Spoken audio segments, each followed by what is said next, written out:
and I'm going to get specific, when Derek finished fifth in this just last Olympics, I kind of noticed an interaction between you two, but you were also kind of uplifting him. It felt like it from what I could see on TV, and you didn't really talk to him too much, but you said something to him, and then you kind of let him have his own space. What was like? What was your approach there? Like when you realized that he's fifth, he obviously wanted to get a medal, but you got to go talk to him now. What are you telling him?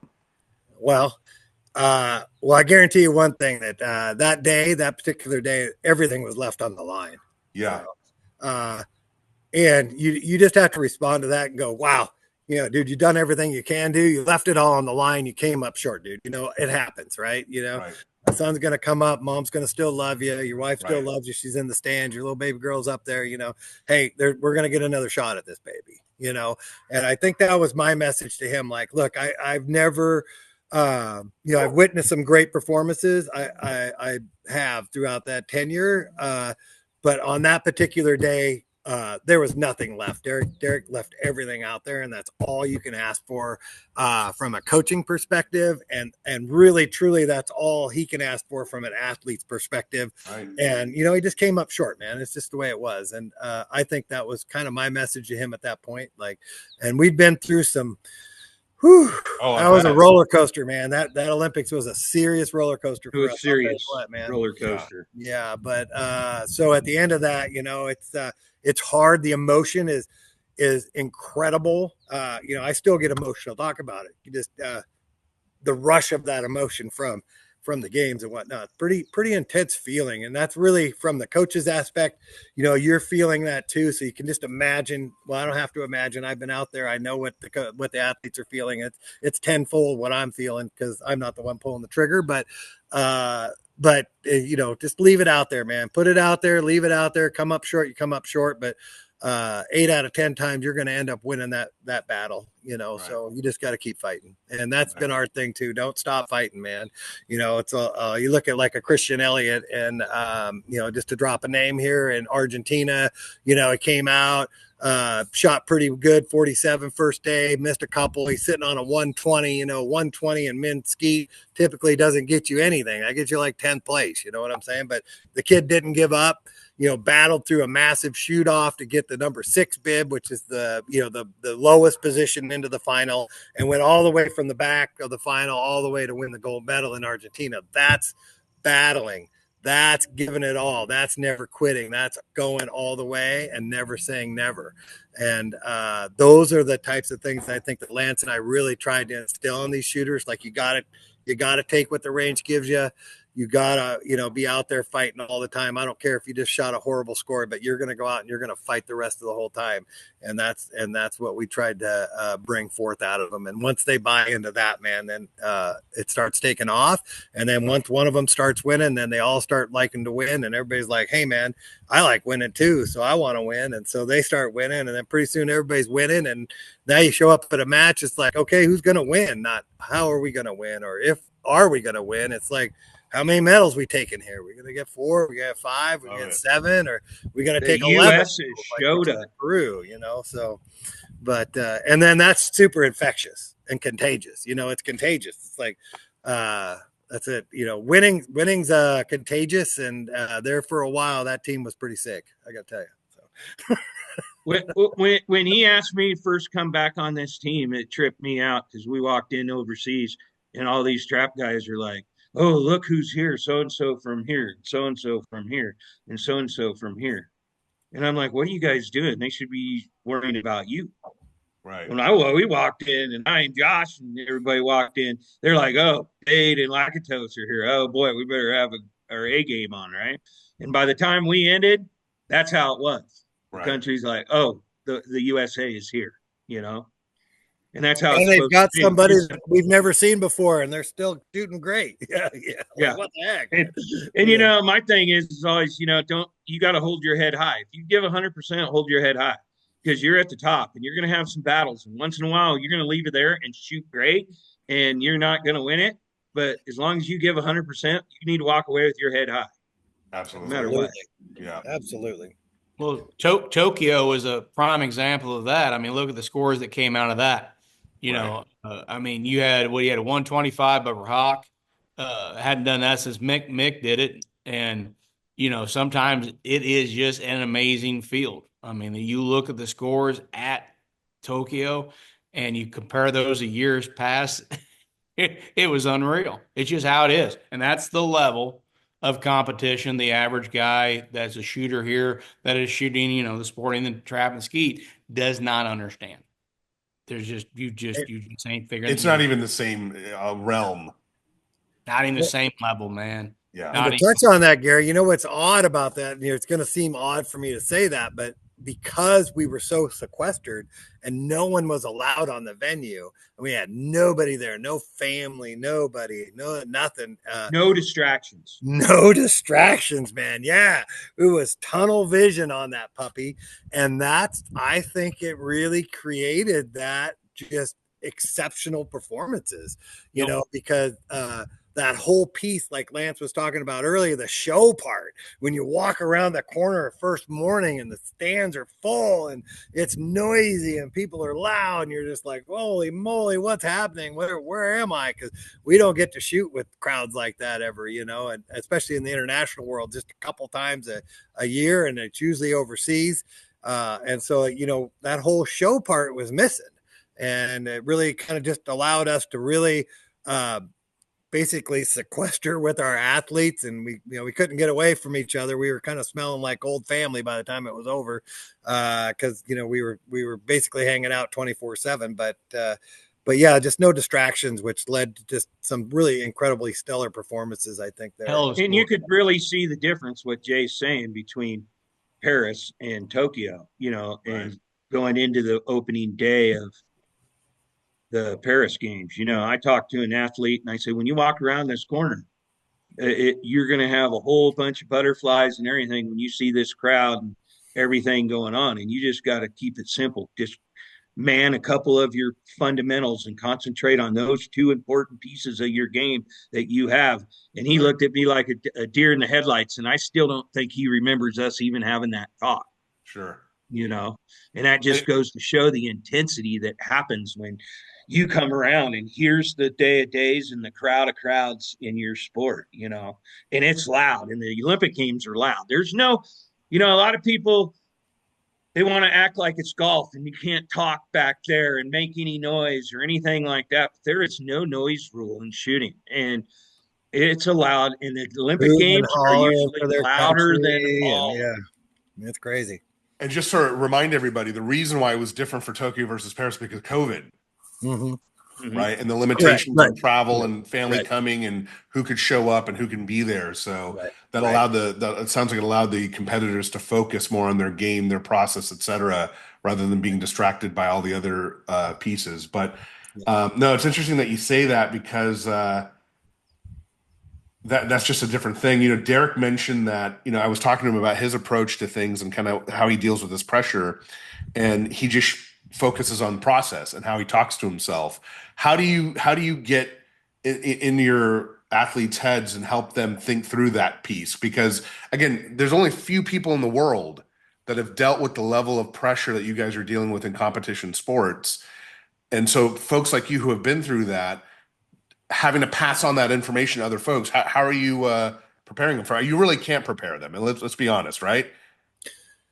Yeah, I mean, I think you can prepare yourself, but it's hard to prepare for the unpreparable, I guess, or what you don't know. What you don't know is coming. But I'll be honest with you, those mantras and the way your self-talk and those different things. And the only way that from a coaching aspect that you really have any gription with that is really, knowing the individual, knowing their game, and knowing what they do to get to where they're getting, and then you can start to help them maybe with some of their mantra and some of their different things. But that's a self-learned deal, that mantra and that self-talk and all those different things. It's really so unique to each individual, the way they go about it. It's pretty crazy actually, but there's, you kind of help set them up a foundation in it a little bit, how to go about it. Right. But there's always a point with all the shooters that you have to set them up to that point so they can get that little epiphany they need. Right. They got to have that epiphany for their self somewhere. Everybody thinks a little different. They're going to have an epiphany that clicks for them, and Right. it's setting helping Then them get they're to that foundation self-believers. and that Yeah. point to where that epiphany isn't difficult to all of a sudden have.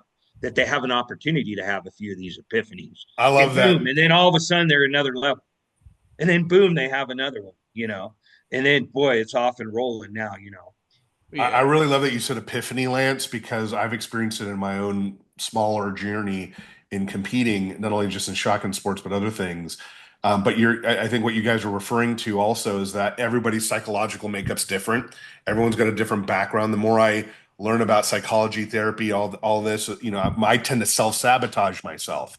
In that moment, I'm telling myself, you're not good enough to get this. Why would you be the one to get this? Right. And that self-talk eats into it. And if you are able to kind of shut that voice down and focus on your process, the times I have been successful is I was reading Lanny Basham's book about how he just talked himself through things. Hey, you've been here before. This is something that you could do. You will get this target. And that positive self-talk made a huge difference in my shooting. So shutting down that negative voice is important. But it was funny. Derek mentioned he still hears that stuff, but he shuts it down and he knows when to shut it down. And he tells them, when he shot that, I think it was 102 straight or whatever he had to do to win that quota spot, he said, "Hey, this range is an easy range. You have to hit every single one to get this done." To me, that's amazing that he could just talk to himself, rewire his brain to focus on it and just execute on that.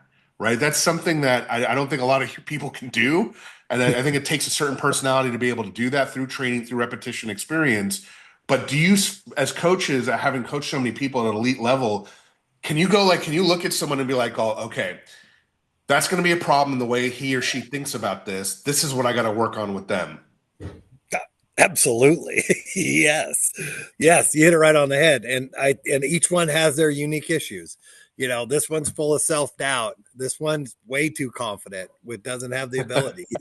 Wait, this too much one over confidence is here, a problem? Oh, okay. yeah, First time I'm hearing that. oh yeah, the whole gamut, and that's the piece where we're talking about earlier, where you're getting to know them, you got that relationship, and exactly where they're at as a shooter and as a person, and hey, I got to build confidence here. This is going to be a problem. You're having a confidence issue, so whatever that looks like for that person, we got to build confidence. We got to get you thinking you're as good as you really are.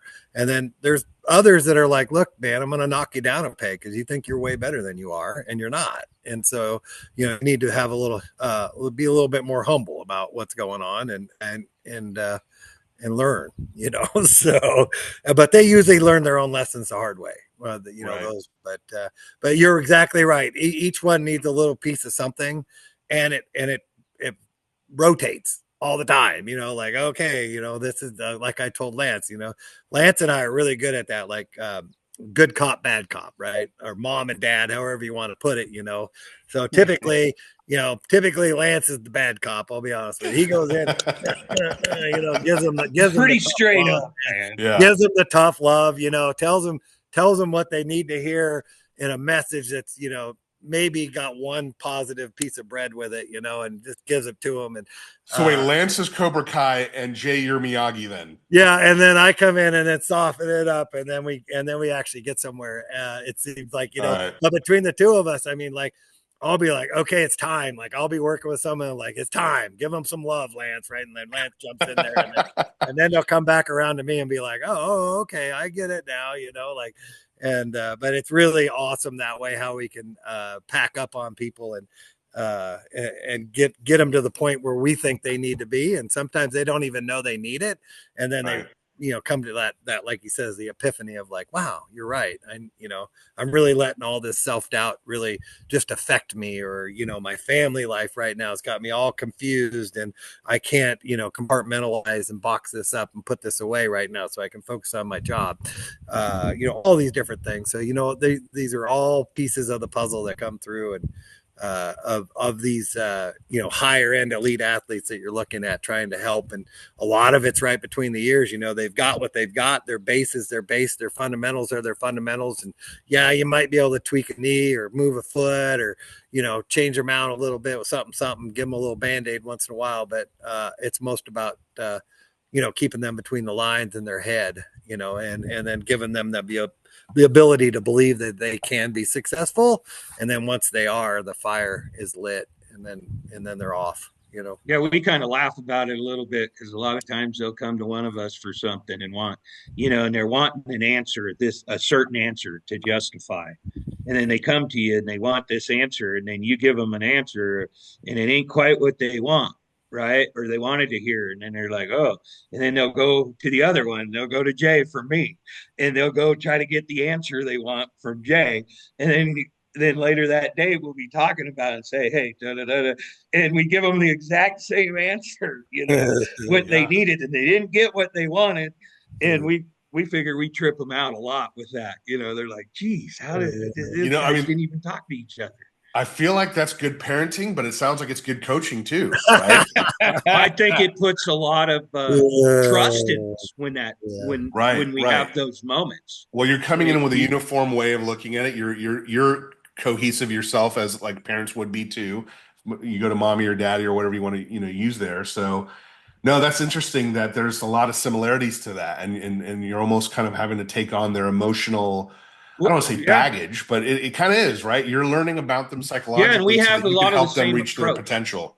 Yeah, and we have such a lot of the same approach right. on how we look at stuff and everything, and work really well together. So it just comes out. I might say it in a little different way than Jay said it, and one shooter it clicks how I said it, or it clicks how Jay said it for him.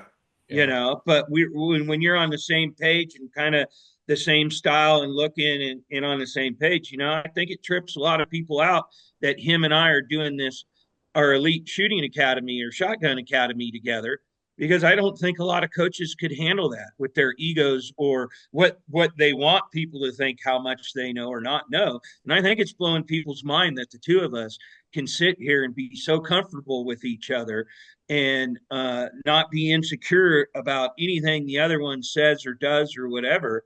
I think it's blown a lot of people's mind that we're good with it and we work so well together. And we feel we give double the benefit, and especially like little clinics and stuff we've been doing with groups, you just are able to give them so much more that when you're by yourself, it's really hard to give the amount of individuality that some of them may need, especially when you're at the more newer beginner or intermediate shooter than the advanced shooters, And when we get a double team, and then if one guy's not being able to see something, or that kid's not kind of understanding the way you're presenting it to him or whatever, you pass it and the other guy can usually see it and go, I got this, da da da, and says it in a way and it clicks.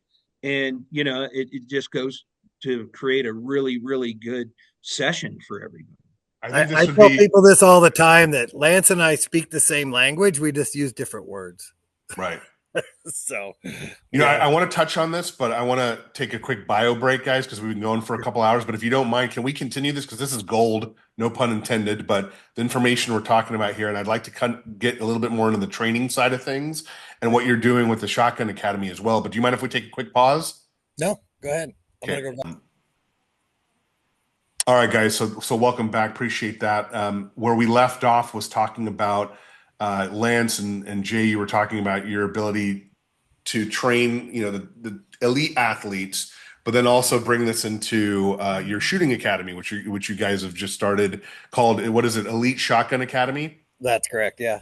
Yep. Can you touch on what it's like? I mean, I've taken out very, very junior people that don't even know where to point a gun sometimes, right? So I get this, but going from working with elite athletes to people that are maybe not as elite, how's that transition been for you guys? What are you guys doing there? Well, I'll start on that, Lance, but it's being 7, 8, 10 years in the saddle with the team. It was a culture shock for me a little bit, and just how much work it is. And there's just so much to teach at that level, at that junior level, where you're just building that foundation. Usually these elite shooters, their foundation's built, and you might get a tweak or two on it. But these young shooters that are coming in, there's a lot of work that can be done with a lot of their mechanics and whatnot. And that's a lot of what Lance and I are trying to do with our mission with Elite Shotgun Academy, is just basically raise the knowledge base as a whole, everyone's knowledge base up, competitors, parents, coaches, everybody, right? And so the more knowledge that's out there about what's happening, the better shooters we're going to create in a quicker amount of time. So, but it is a real challenge. I mean, I scratch my head sometimes with some of these. I would say the medium intermediate is kind of one of the most difficult to coach because they don't quite have their mental game together, and they're just starting to put those pieces together, and they've got a couple flaws in their mechanics and foundation. So there's a lot of fixing. You got to get them, you got to get that solid foundation. As you build your house on sand, it's not going to stand. So you have to have that good solid foundation, and that creates everything and allows them to grow throughout their shooting career. So a lot of what we're doing with the juniors and the coaches and the parents right now are just trying to give them a knowledge base so that they can improve their foundation and shore it up. And so that they have the tools, I guess, that for lack of a better term, the tools that they need to get better and keep competing. Is that the target market, juniors, right now for elite, or are you taking on other competitors? Yeah, I think we cross all demographics right now with elite. We've got some juniors, of course. We just did a very beginners camp out at Northbrook Shooting Center out in just out of Chicago. Great group of kids, mostly intermediate to beginner level, and but it's just about giving them the experience of the game, letting them know some of the basic fundamentals that are going to help allow them to be successful a little bit quicker, and then coaching up the coaches so that when we leave, there's some reinforcement there that these kids can still work and build their game a little bit, so that when they come to us at a higher level, we're not, I equate it to the high school basketball coach runs motion, but the junior high basketball coach is running flex offense, and then so he's running flex, and the varsity coach is running motion. So when those kids get to varsity, you're just not teaching them more about motion. You got to unteach flex and teach motion, and then you can add some things to it. But it takes longer to build that knowledge base up before you can move on. And so I think that, a lot of what we're trying to do is get that knowledge base to a point where that when they come and they're ready for that next step of eliteness and kind of their mind, mental game and those pieces, that they, their foundation's solid and they're ready for those pieces. And when they come, and then that just accelerates their game like rocket fuel. So. Yeah. I mean, it sounds like, just looking back historically, in Lance and Jay, when you guys first got in the sport, there wasn't a lot of this information available, right? There weren't elite level shotgunners that could teach you guys how to do this, how to be there, how to think through this. And now, that sporting clays, trap, et cetera, had been, and maybe skeet's been longer in the US, 50, 60 years? Mm-hmm. Maybe longer than that, but about 50, 60 years, I'm thinking. Right. And this mental side of everything really hasn't just kind of spawned itself within the last, I would probably say 10 to 15, maybe, right. Maybe a little bit longer than that. But I could tell you this, when we were all competing, we were beating each other up, and we didn't talk about mental game back then. We didn't talk about any of this touchy feely stuff, mental game, self-talk, positive affirmations, mindfulness, all these different, aspects of things that that are being out there. The information's out there, and it's up to you to grab some and use it in your game. But, what I do find out now is talking with like Lance and Brett and Todd and all these guys that we were beating each other up for so many years back in the late 80s, early 90s, is we were all doing the same stuff, right? In a different way, but we found it somehow without the internet, without right. all that, and somehow developed our own system of making it work. And then when you read the textbook, it's like, oh yeah, I did that. Oh yeah, I did that. Oh yeah, I did that. And I like to tell kids, hey, I didn't write a book on this stuff. What I learned right out there on that station, and that's where I learned it. And the School of Hard Knocks. And if I can help you learn it a little bit quicker than it took me to learn it, well then, I'm here to help you, but there is a lot more information out there right now. But it is super interesting to understand that we were all kind of doing the same stuff and how we came about finding it for ourselves. It's pretty interesting. So it's like putting a name to the things that you'd been kind of developing in yourselves, but now you have a name for it, right? correct. What would you say was the big shift for you, like in terms of your coaching ability? Like, what was the thing that you realized you're like, okay, this is something we need to start incorporating more into the training with these athletes? Well, I think that was right from the start with me, of course. And first thing you walk into like an intermediate or any of these camps or that I was kind of helping with as an assistant, doing some outlining stuff, whatnot. They all want to talk, oh, mental game. How do I concentrate? How do I compartmentalize? How do I keep my attention? How do I do these things? And for me as a coach, I really had to kind of look inside and kind of self-diagnose, like, well, okay, well, how would I deal with that? What would I do there? What tools would I use in that situation?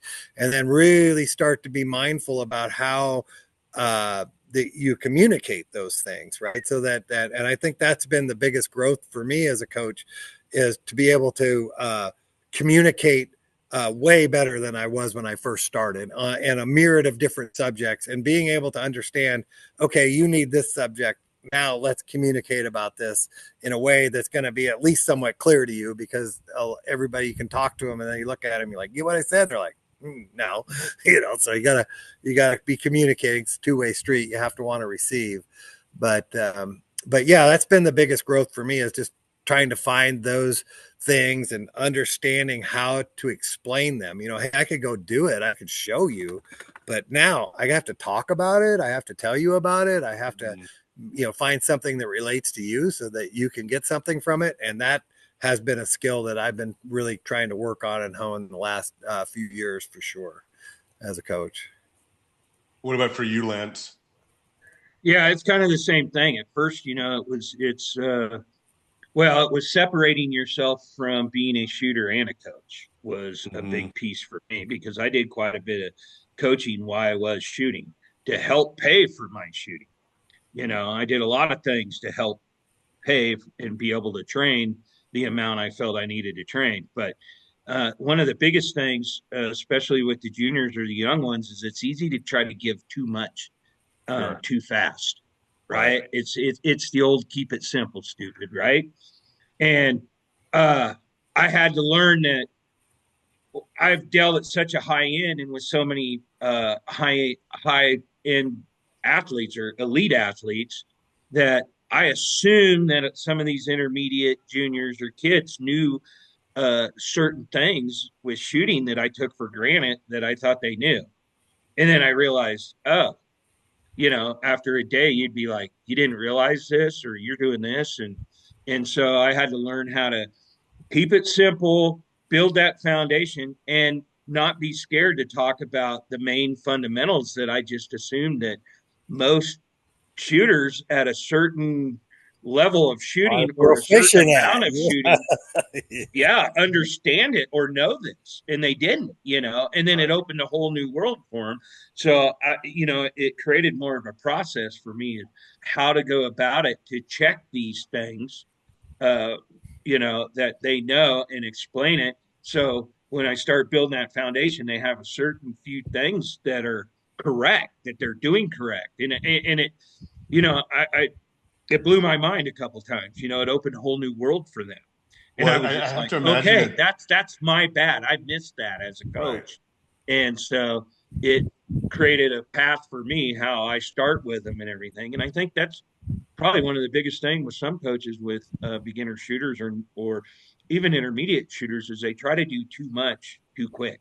They Right. try to explain way too much instead of getting it down and simple. And let's get a few things down first, because it's a repetitious games, Right. and there's got to be some numbers time in there doing it to get it more consistent, and it's a hard thing for the juniors, because they're got a little more up and downs, right? And they've had this great match, or they shoot a great 50, then they go out and the next 50 is rough, and it's frustrating and hard on them, and it's trying to get some of them to understand that in the middle of it, that you are going to be a little inconsistent, but look, your lows aren't nearly as low as they were, and your highs are way higher than they were. These peaks and valleys, the valleys have gotten a little shallower, and the peaks are a little easier to get on top of. So I would imagine it's like dealing with a graduate level school and then going and teaching elementary school right after that, right? Where you've been talking a subject at a high level for so long, everyone knows how to use their calculators and knows how to take notes, and now you have to go teach them that, but recognizing that there's still a whole high school, middle school, high school, and everything else that they need to go through to develop into that graduate Well, they level. got a lot of distractions. And you Yeah, know what most people don't want to talk about or don't understand in the shooting sports is shotgun stands alone. You shoot and you either break it or you miss it. right. And nothing's telling you where you miss. So it becomes extremely frustrating when you're having problems. Hmm. And all the other shooting sports, you miss, you shoot a rifle, you're holding it steady. It's just an opposite of all the other shooting games. Right. And you can see where you shot and what kind of corrections and what you need to do. And that's part of building that foundation for these young kids and getting them to understand that you have to have a piece that's consistent enough so you can learn to where you're shooting, and then you can diagnose what's going on. But you also have to take advantage when you have somebody standing behind you over your shoulder that can see where you're shooting and help you through that piece of it.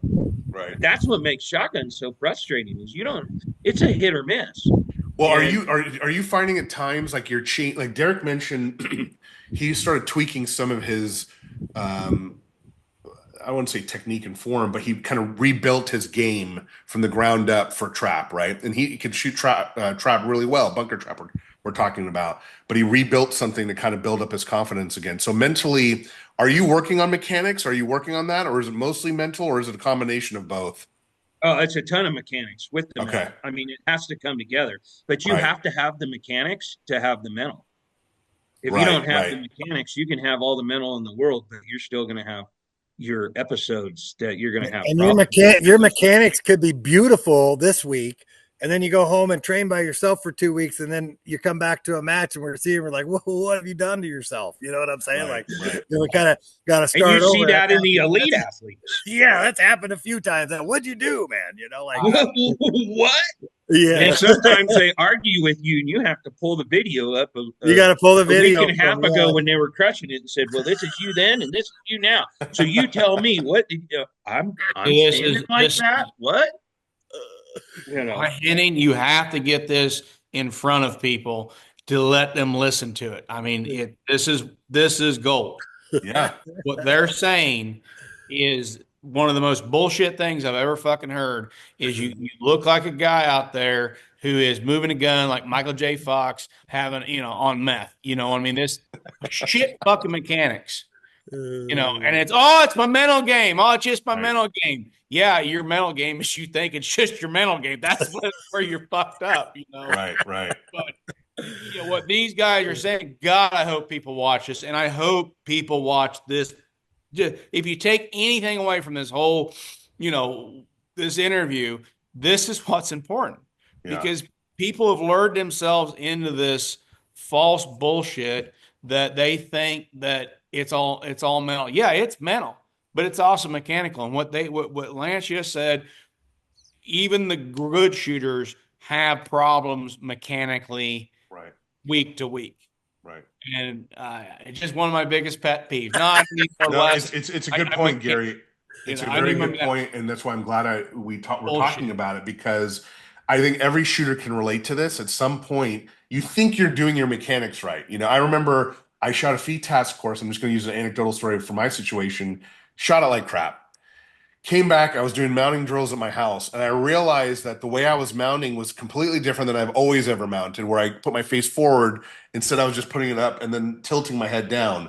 And I just realized that's why I missed this target. That's why I missed that target. That's why I missed this outgoer because I wasn't setting up on my gun the same way I normally do.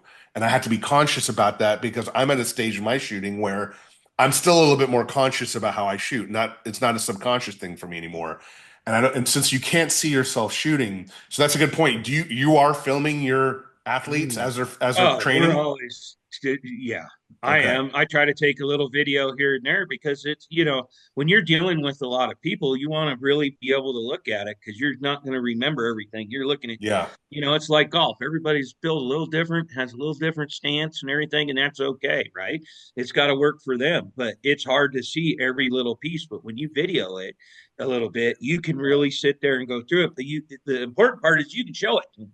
Say, Right. see, this is what's happening. This is what I'm saying. Oh, I don't usually do that. I am moving my gun too much before I call or whatever, and when and I always tell them the game's repetitious. Right. And anything you're doing that's repetitious, when you repetitious, you don't just all of a sudden out of whack. You slowly repetitious yourself into a problem. And it's the Relearn your guy old that if habit. you got a good mechanics and a good base, you can catch that before it gets out of control and get it back. Right. Right. And I always use it, my parents love bowling. My dad was like a pro bowler. Right. And I always use the example, hey, when you go to the bowling alley every Wednesday and they have a shot and you're sitting on this dot and you're looking out in front of you and you're swinging it a couple boards out to another arrow and you've done this for 50 balls, and then all of a sudden you show up the next week and they change the shot. Now you got to scoot over, you got to throw it straight, you can't let it drift. What do you think's going to happen? Well, every 2 out of every 5 balls you're going to drift it back out because you've repetitious into this move. The same thing with shooting. You slowly repetitious into something wrong that you're doing, and you're shooting great. It happens more when you're shooting really well because you're getting away with a lot of stuff and it's working and you're loose. And then and you're getting away with it for a little bit. It gets a little farther out to all of a sudden crash. All hell breaks loose. And I'll tell you this, every great shooter, a little bit of something's good. So a whole lot of it's got to be better. So all these shooters like, oh, if I do this a little bit, that's better. So I'll do that a lot. And then it turns into not being so good. You know what I'm saying? It's like, okay, well, a little bit of that was good, but a lot of that's bad. So, they got to go both directions with it. Well, sure. they also get comfortable in this, like you said, a little bit, and then you feel it feels natural, feels real. It's like somebody comes in who has horrible form and they're used to doing this or whatever, and it feels right to them. And then when you unprogram them and like these guys teach them something done properly, well, it feels weird.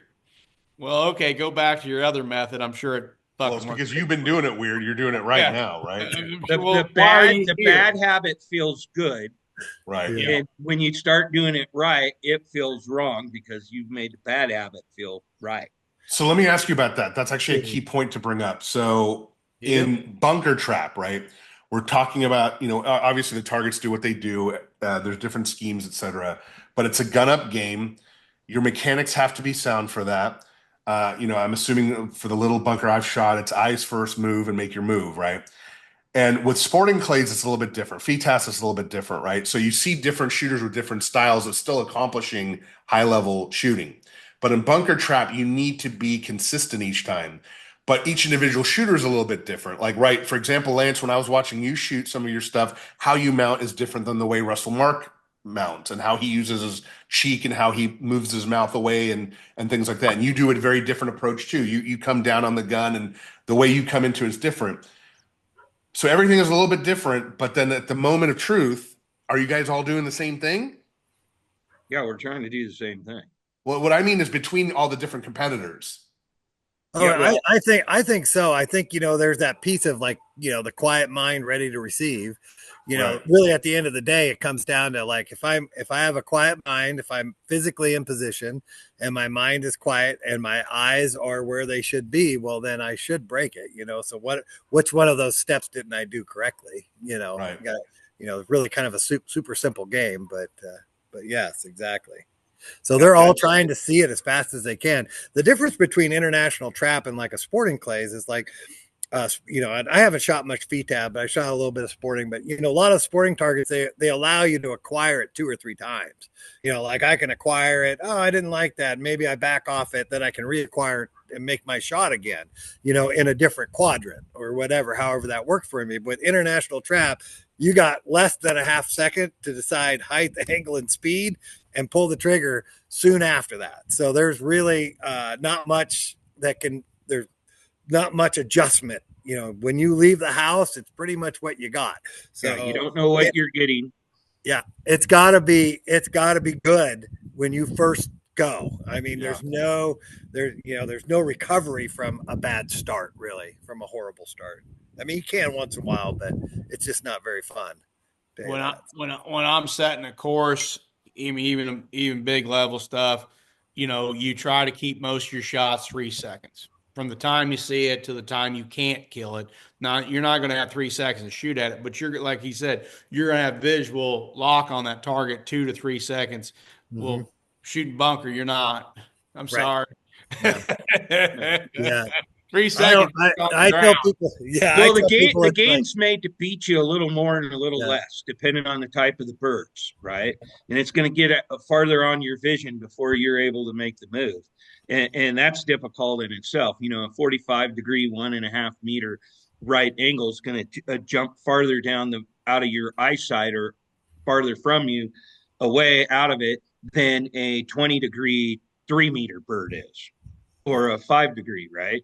Mm-hmm. So the game throws in, get you one that wants to make you panic, and then you kind of got beat on one, and then the next one they throw this little angle, and then you jump all over it and jump in front of it because you think and you've seen it quicker, and it's dealing with that, and they throw the different fastballs, slow balls, and heights and angles in it, and you got 60+ mile an hour birds, and you got to read all this in 100,000ths of a second in the beginning as your eyes go and take this streak and read and then let the gun follow and then coming through everything.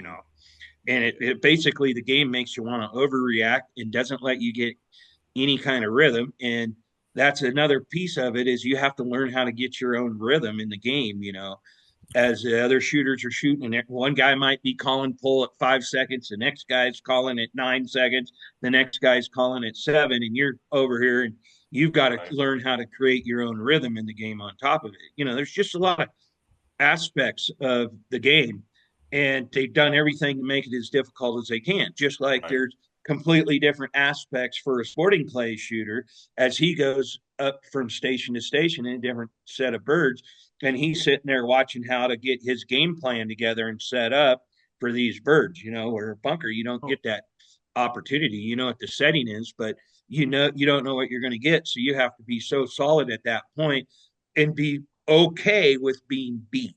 The game is about being beat. You get beat every time. Right. Explain to these guys, and I hate to be redundant, but Lance and Jay, there's a lot of guys that this is the fucking moon to them on bunker. Explain to them what the setup is. Explain to them about the traps. Explain, if you don't mind, explaining what you mean by 3 meter, 1 meter, 5 meter, and the degree angles, because there's people that listen to this shit that don't know a NASTA from a Laporte trap and so on and so forth. Well, okay, I'll do a quick. How they set a target is they set a rope ground level with the top of the bunker 10 meters out in front, and you run a line of 1 meter, a line 2 meters, and a line 3 meters high. They have 9 settings, so each machine is designated a certain angle, height, okay, and everything. Each of the 15 machines that are in there, yes. There's 15 machines in a bunker. You have 3 machines for every station. And then a computer, you're gonna shoot 25, and the computer's gonna randomly mix it up. You're gonna get 2 rights, 2 lefts, and somewhat of a straightaway on each station, but you're gonna move every time, and it's gonna mix the order up, so you don't get a no. You might know a few birds. If you get a broken bird, you'll know maybe what it's gonna be. You might know some of the birds at the end of your round if you can keep track of everything or whatever.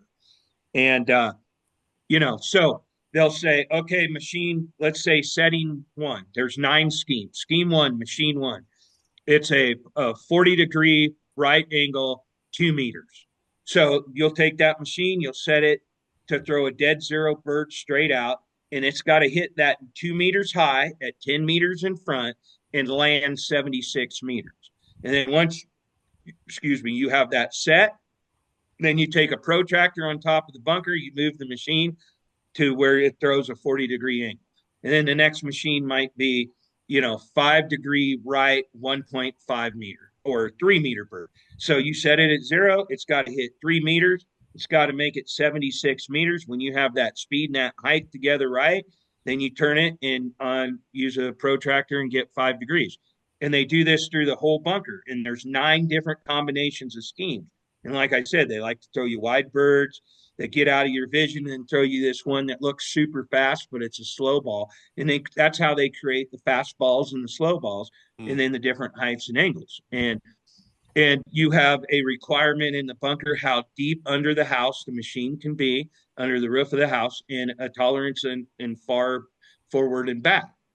And depending on the different bunkers, that's what Jay was hitting on earlier, is every background is different. You might have to look a little different. There's a little bit of different timing. There's different machines between, your Laporte or your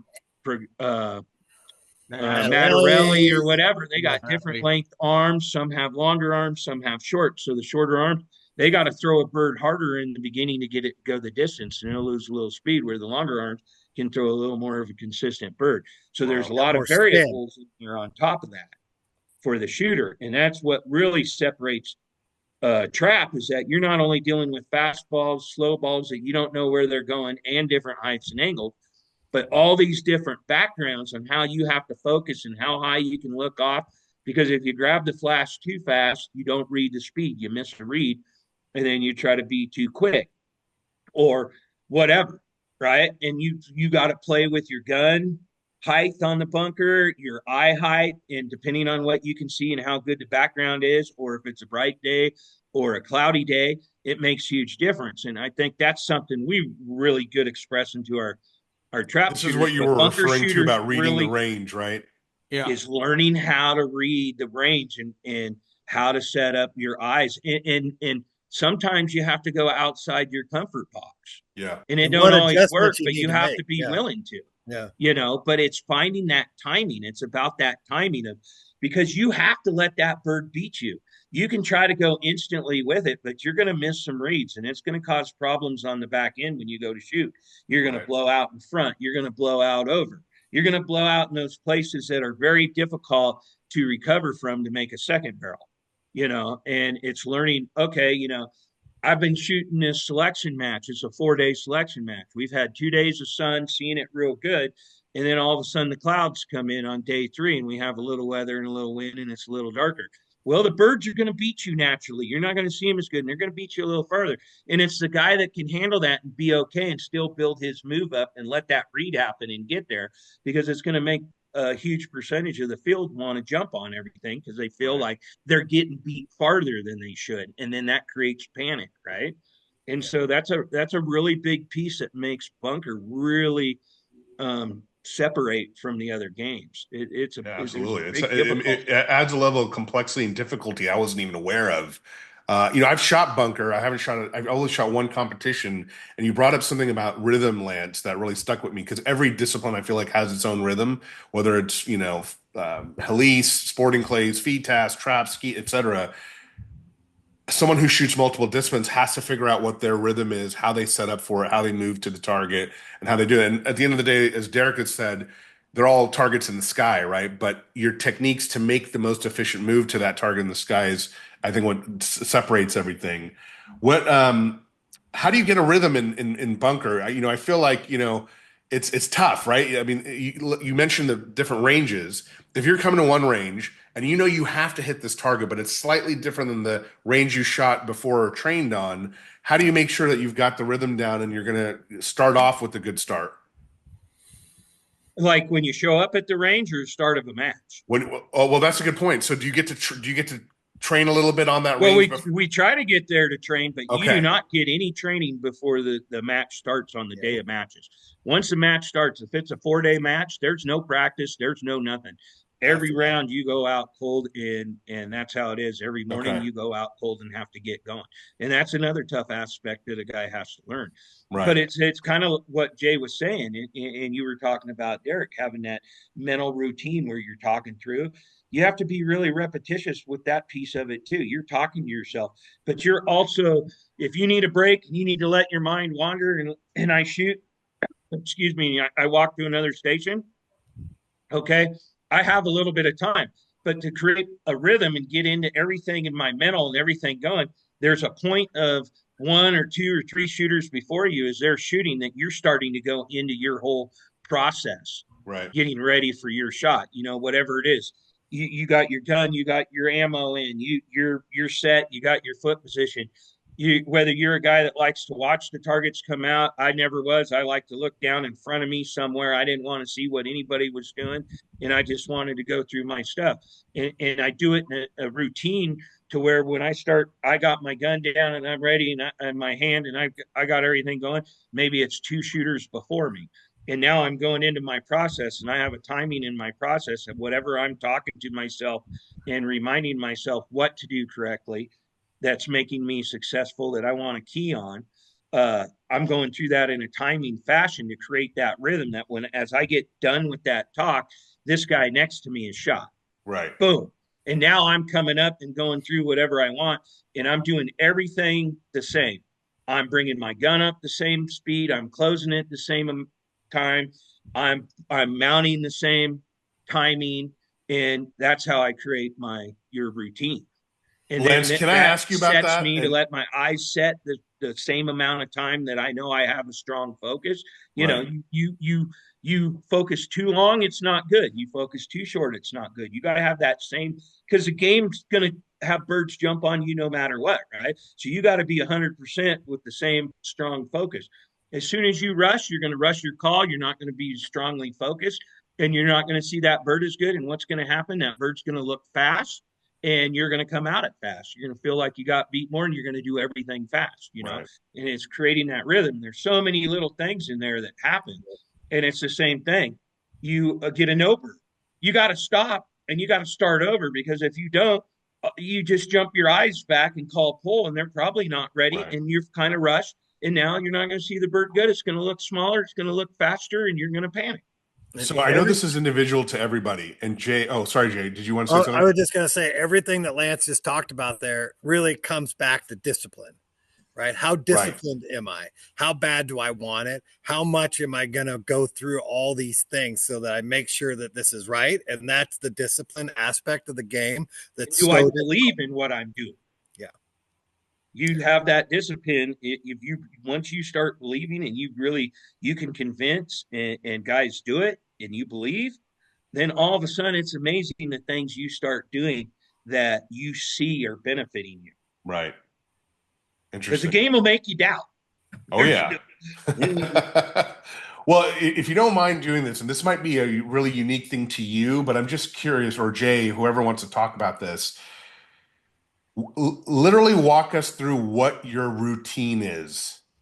When you get up to station one, you're the first person up. I'm not even joking. Like, I literally wanted you to say, all right, Lance or Jay, I'm up here now. Okay, look here, position. Like, what's your process? Like, you're literally telling yourself, and then what's your routine to the next thing? You said that you wait for the person. When you're done with your routine, the next person is shot.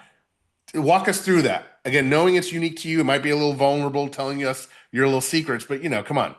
No, it ain't no secret. That was one of the things that made, I think I took a step at coaching, is once I was over that piece of defending my spot, being a team member, or how valuable that was to me monetarily, or making the teams, or what I worked for. But okay, here's a good example. My son and we just talked about this the other day, because he's starting to get the mental aspect of it, and he needs more targets under his belt, but he's moving the gun great. He's got a lot of fundamentals. We've worked hard at it.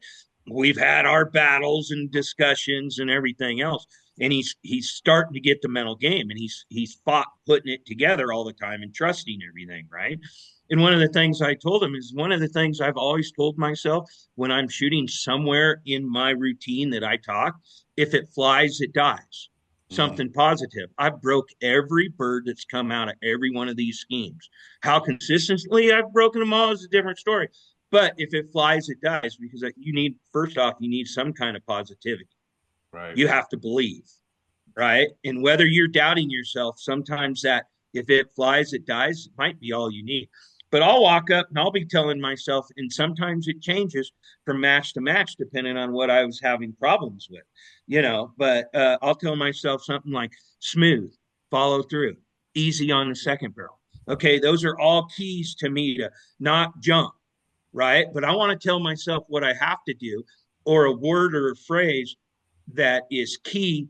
It might mean something to somebody else, but this is what it means to me, right? Right, right. So, these are the things that I have to do correctly and consistently, and I'm going to come out okay on the day if I struggle or I have some stuff go my way or not. Smooth, follow through, easy on the second barrel. Easy on the second barrel to me means to let myself make the correction that I need when I missed a bird. It's very easy to panic fire. You miss and you just throw the gun where you think it needs to be super fast, and you don't let yourself have that. And we talk like it's a lot of time, but we're talking 100,000ths of a second. Right. But that's what it takes, instead of jumping it over there in 200,000ths of a second, it's 300,000ths of a second to, easy on the second barrel, so I can make that adjustment. Well, it's interesting that you say that, because I remember one of the things I used to tell myself when I was trying to call myself shooting bunker, and we shoot at Livermore Trap and Skeet Club. It has a great bunker course there. And I would always tell myself, I have time. I have time. Even though it's hundreds of seconds or what you're saying, I always felt so rushed that I had to jump it, but I'd always tell myself, just look first because you have time to get to it. Right. And I'd go. But that means something different for me than it does for somebody else, right? Easy on the second barrel. Right. Take exactly. your Same time. thing. Same thing. When I take my time, don't rush. Don't let myself rush my process. Anything. Right. See the target, go to it. Those are all simple, fundamental basics, right? Right. But when shit hits the fan, I want my brain to take over, and it's got in its head what I need to do correctly. Right. Not saying, don't jump, right? Yeah, you're not using negative words. Right. And then as I bring my gun up, I got a whole different set of little things that I tell myself that I need to do while I'm mounting, and the anxiety's big, and I'm trying to get the focus, and I'm wanting to do this correctly. And I have a whole nother little set of 3 or 4 things that I tell myself, that I also say it in a timing fashion that I can keep this super timing going. So that when I'm calling, I could have guys timing me when I was really going at it. And I would be, let's say I was shooting between 8 and 8.5 seconds when they would time me. A half a second, that's pretty good timing. And you got human error in that and everything else. But they could show me when all of a sudden I had a second barrel or I missed a bird, I shot 6.2, and I've been shooting 8.1, 8.4, 8.3, 8.2, 8.0. Oh, 6.2, I had a second barrel. Oh, 6.3, I missed one. 9.8, I missed one or had a second barrel. You could see it on the timing that whatever happened out there, whether my eyes jumped, something was uncomfortable, instead of dropping the gun, or I had anxiety and I just rushed everything. And I rushed the shot, I rushed the look, didn't see it good, whatever. And you get away with some of those. But, if I'm staying in my timing, 24 shots out of 25, that good, I'm going to give you, when I'm shooting good, I'm going to give you a 22, 23, 24 first barrel. Right. That's the timing. That's the rhythm that you found for yourself. What do you tell yourself, Lance? I can change my timing, but you do? I used to. I could change it. I'd screw with guys. Okay. They'd all be worrying about me. I'd push it.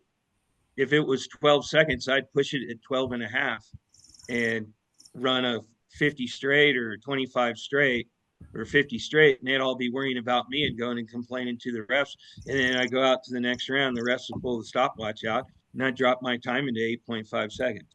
Right. And he'd time me for 5, 6, 2 passes and put the stopwatch away. And as soon as I seen he put the stopwatch away, I'd walk from 5 to 1, seeing all those guys watching, and I go back to fucking 12.1, 12.5 seconds just to screw with them for a little bit. Because if they're worrying about me, they're not worrying about their own game.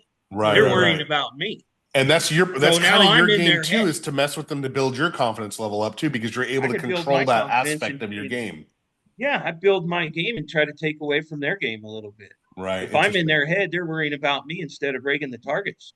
Right. I'm worrying about breaking the targets.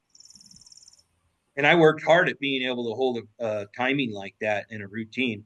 And that's one thing a lot of people say to me from the past that talk to me. They say, you look like a machine. Your setup, you look like a machine. It was the same every time. You were the same. Mm-hmm. And we push that. Just doing it over and over and over again too, man. Repetition, just having that repetition of it, over and over again. For me, it was more for me. It was a little more organic for me, I think, because I think of it more of its own living beast, So first round of the day, when you think, oh, has did I lose all my ability to sleep overnight? And am I going to be able to shoot that morning? So that's a self doubt area you're in. You're kind of looking inside and going, man, I got a lot of self doubt right now. I'm kind of scared, so you change your self talk to pump you up a little bit. Like Lance is saying, the key fundamentals, for me was see it to move, eyes first, gun follows, weight back, whatever, your little key fundamentals kind of thing. And as it progressed and kind of, settled itself down a little bit, for me, I would come and quiet the talk down and just go to breathing and just listen to the breathing in and out and just have a couple key words here and there.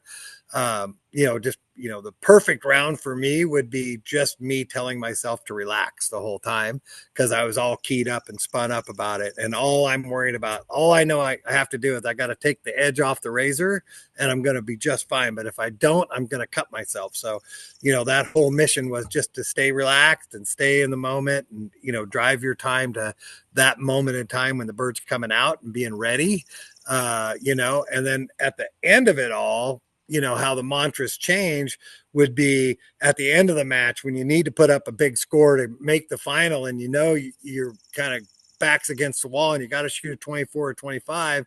A lot of times I would go to a self-positive talk that would be more like, I am a champion, I shoot championship scores, those types of mantras where it's nothing to do with any type of mechanical thing. It's more just, telling myself that this is what I'm here to do. And I've done it before and I can do it. Someone's got to win. Why shouldn't it be me? That was always one of my big ones too. Someone's going to win. Why shouldn't it be me? You know what I'm saying? So I like that. Don't be afraid to win, and so I kind of always looked at it a little bit more like it was a living beast, and you shoot your first round, you shoot it great. You go to the second round, you're like, oh man, I got a good score going. I got to keep it going, and alarm bells, I gotta stay focused on what I need to do here, not worrying about my score. I'm in the future now. I got to come to the moment. So you kind of always looking inside, driving yourself to the moment, however you want to get there with self-talk or visualization or, just concentrating on your breathing or those there's a lot of different ways to get there, and it's just finding that piece that works for you. But I think a lot of the kids nowadays are like, they want A, B, and C to equal D every time. If I say this and I do that, I should break it every time, but it doesn't work that way. And especially in the international games, because there's just so much more pressure and just that, push it down on you to perform at such a high level. These scores are just amazing. They're shooting, 123s and 4s and trap. And Skeet's running 125s and 24s all the time. So there's just that immense pressure to perform and just being able to take that pressure and, kind of put it away, compartmentalize, box it up, put it in the back of your brain, at least for that 20, 25, 30 minutes you're out on the range and really focus on just driving yourself to the moment and where you need to be and being quiet with your mind. So. Yeah, basically comes down to one bird at a time.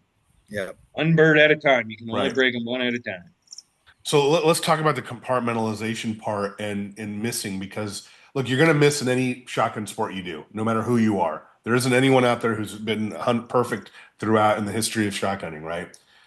And in bunker, like many other disciplines, missing is a big deal, right? One target could be the make or break of a lot of different scenarios. So what are you telling yourself, again, you specifically? I know this is individualistic, but I want to know this coming from top elite competitors. Knowing that could be a big deal, what do you tell yourself when you miss a target? Well, get ready for the next one. Okay. The last thing you want to do is turn one into two or two into three. And that happens in an instant in international trap, man. I'll tell you in a second. You miss one, you get a chink in your armor for just a second, and then you're down three before you know it, So the biggest thing is, one, not honing down on that, and don't focus down on that miss, and get that thing out of your brain and then start preparing for what you have to do next to break that next one and turn that around, and a lot of times, when you're in that heat of the moment, it's, like, hey, I was distracted. I had a thought cross my mind right before I called pull, or, I was, like one of the things I used to always tell myself was trust your set, trust your set. What that means is trust your eyes are going to be set and ready, right? Because the more you think about if my eyes are set and ready, or how I look, or where I look, or when I look, or how I do it, the more difficult it is to do it. You know what I'm saying? So you really have to trust yourself that your eye set's going to be good, and you're going to hold your eyes steady, and everything that, you're working on, your fundamentals are going to happen. So that was like one of the biggest things. So you can really kind of break it down. You're in that spot, one or two birds, like you're saying with Lance, hey, I missed one, I'm still shooting great. It was typically because, one, I either projected to the future or the past, I wasn't in the moment, or I just wasn't ready visually, or I did something visually with my eyes that caused me a little bit of a hiccup, and so really quickly you could diagnose that and say, okay, yeah, I held my eyes too long. Okay, next time, trust your set, you change up a little bit and just go to the next one and try to push that one out of your brain as quick as you can and start focusing on breaking the next bird out. Lance, anything you'd want to add to that? Yeah, I think, some shooters, they're very quick to think there's all of a sudden a problem when they've been shooting real good, and all of a sudden have a second barrel or two or something and miss a bird. They want to all of a sudden change something. They want to change where they're looking, their eyes or something like that, where you have to be pretty honest with yourself. Sometimes, dude, when you're on a squad and you got a bunch of guys and they're shooting great, once in a while, you're just going to miss. You just miss once in a while. The shot looked good and you missed, and you got to move on. And I think a lot of shooters, they're real quick all of a sudden to want to change something when it's not your eyes or this and that. You just started trying to take the birds faster. You got anxiety building up, and you're not dealing with it very well, or you don't realize you're trying to grab the bird faster and faster, whether you're starting to call a little quicker or whatever. Most of the time it's timing. It's the timing of your routine. You're trying to see the bird quicker or get on it quicker or something, and you don't have to change. And it's like Jay said, when you miss a bird, you have to just be honest with yourself. If you've had a couple second barrels and missed one, it's probably a timing or something. It's not all of a sudden an eye adjustment. Something's not all of a sudden out of whack at this level, right? You got to move to the next station, and you got to let that go, and you got to go back into your game and go through everything again and get back on your timing. This is your battle. I've got to go back on it. It's okay. I missed one. Right. You're going to, once in a while, you're going to make a mistake. And most of the time, it looks good when it happens. And you got to be able to reset, keep your focus, go right back into your game, your concentration, get back in that zone and make that next shot and start over, start to run over again. One bird at a time. That bird's gone. I have to go. Right. There's different scenarios where, oh yeah, something's wrong. I got to change my eye height or something. The lighting's changed or something like that. But a lot of shooters have problems because as soon as they have a little hiccup, they're doing great, and it's really putting pressure, and they've gotten out of their mental game, and that's all it is a timing or something. I got a funny story to tell about that, Lance. Yeah, when Lance and I first got together, we started talking about that because we had some shooters, man. They'd second barrel one target and they'd be like, "Oh my gosh, I got to changing all this stuff. They're doing everything different, and it would just send them in this big swirly instead of just accepting the fact that I second barreled one. And Lance and I were talking one day, and I said, when I was shooting competitively and I had a second barrel like that I shouldn't have hit, and I know probably somebody was looking out for me to break that bird, I'd think to myself, oh man, look out for me today because the trap gods are in my favor, man. If I can hit that, I can hit anything, right? And it was funny because Lance is like, I used to think the same thing, so it's kind of like it's that outlook, the way you look at it, like, wow, I had the most horrible move. I wasn't ready. I was totally out of my timing. Everything possible could be wrong, and I still hit it. This is my day, right? Instead of going, oh, wow, you're in trouble. Yeah, what do I got to do? What do I got to change? Well, I got to change nothing, man, because man, things are going my way. Obviously, I can hit that. I can hit anything, and that's really it was pretty interesting the way we both thought about that. Kind of interesting little tidbit, but. Gary, I know you need to go drop. You got your trap kids with you, so 40 thank kids you for here, joining so us. Thanks, awesome. Gary. See you guys sometime. All right, we'll catch you later. Take care. No, gentlemen, if you don't mind continuing, we can continue as well. Or if you want to cut it here and we do a part two, I'm definitely up for that as well. I think there's been some really good information for shooters, for people to learn and to understand the Olympics, not only the Olympic sports and disciplines, but also just kind of what goes into it. I know I've learned a lot. I didn't know a lot about this in terms of kind of what it takes. I really wanted to kind of dive into some of the other pieces of Olympic shooting and some other topics that have come up. But do you guys have time? Or should we continue? I kind of got a balance. I would Okay. love to come back around to this, though. I really would, like maybe a part 3 or something. Let's do it. I'm up for that. I got a couple things I really need to get done. I was kind of Sounds thinking good. Sounds good. No, I hear you. So. We've been going for a few hours. I'd be up for another one. I think we dove into some really good stuff. Yeah, same. Yeah, and it's getting me thinking in a different way, so it's kind of interesting how you start thinking about things and how you're going to answer them, and I was going to use the analogy of that bunker shooting, like American trap shooting is a lot like an Atlantic flight in a 747 for the pilot, halfway over the ocean, he puts it in autopilot, kicks back and has a cup of coffee and starts BSing with all the flight attendants, and that plane just basically gets itself there, where international trap and skeet are more like a crop duster flying, it's all seat of your pants, and you better have a heightened sense of intensity and concentration of what's going on, or it's not going to come out for you well, so pretty interesting. Be on the edge of the cliff without falling over. You can't back off the cliff or you're in trouble. Yeah. But I would love to follow up with some more for sure. I had a good time with this. Absolutely. Well, thank you. I appreciate both of your time and your knowledge and the download that you've been able to do for us here. Let's definitely regroup again and do another episode. I think we've got 2 episodes out of this one, and I think there's a lot more to cover, frankly. So I'd love to have you guys back on and we can continue. Absolutely. Yeah. Thanks. Yeah. And maybe all right, gentlemen. Well, thank you very much. Throw in a Derek or something next time, or Will Hinton, or one of the ones we were talking about. Just never mentioned their names, but I would love that. That'd be awesome. Let's definitely get I them think on they'd too. like that too. We could have a couple guests, maybe one of the guys and one of the girls, kind of get it firsthand from them a little bit. So let's do it. Let's absolutely do it. Cool. I'll Love work it. that direction. Thank you, gentlemen. All right. Thank you. Appreciate you. All right, man. Take care. Bye-bye. Bye.